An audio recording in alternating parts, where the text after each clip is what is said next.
இந்த வீடியோவில் நம்ம எதை பற்றி பார்க்க போகிறோம் அப்படின்னா, மிக்ஸி வந்து சில டைமில் வந்து அப்படியே ஓடாமல் ஜாம் ஆகி நின்றோம்.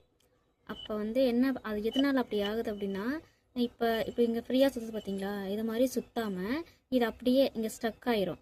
ரொம்ப நேரம் ஓடிக்கிட்டே இருந்து அது வந்து அது அப்படியே அப்படியே ஸ்ட்ரக் ஆகி அப்படியே நின்றோம்.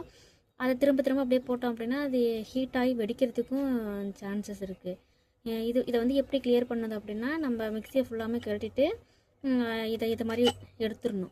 இதை எடுத்துட்டு இதை ஃபுல்லாக டஸ்ட்லாம் கிளியர் பண்ணிவிட்டு பட்டை செல் இருக்குது பார்த்தீங்களா, அதை வச்சு நல்லா இலச்சிட்டு இது எல்லாத்தையுமே ஃபுல்லாக வச்சு நல்லா இலச்சிட்டு இது எல்லாமே ஃபுல்லாக கிளியர் பண்ணிடணும். அதே மாதிரி இந்த சைடும் பட்டை செல் வச்சு நல்லா இந்த சைடு எல்லாத்தையுமே இலச்சிட்டு, அதாவது காப்பர் காயில் படாத அளவுக்கு நம்ம பார்த்துக்கணும்.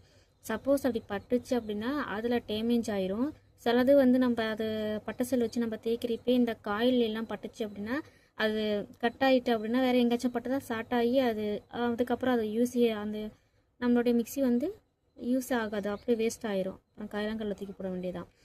அப்புறம் நம்ம என்ன பண்ணணும் அப்படின்னா, அதுக்கு இது மாதிரி ஃபுல்லாமே க்ளீன் பண்ணிவிட்டு அது கிறிஸ் இருக்குது பார்த்தீங்களா, அதை வச்சுட்டு அதுக்கப்புறம் நம்ம இந்த எட்ஜில் இதை கரெக்டாக அதுக்குன்னு பாயிண்ட் கொடுத்துருப்பாங்க, அதில் இதை மாட்டிட்டு நம்ம பார்த்தோம் அப்படின்னா இப்போ வந்து ஃப்ரீயாக சுற்றுது பார்த்தீங்களா, இப்போ வந்து ஃப்ரீயாக சுற்றும்.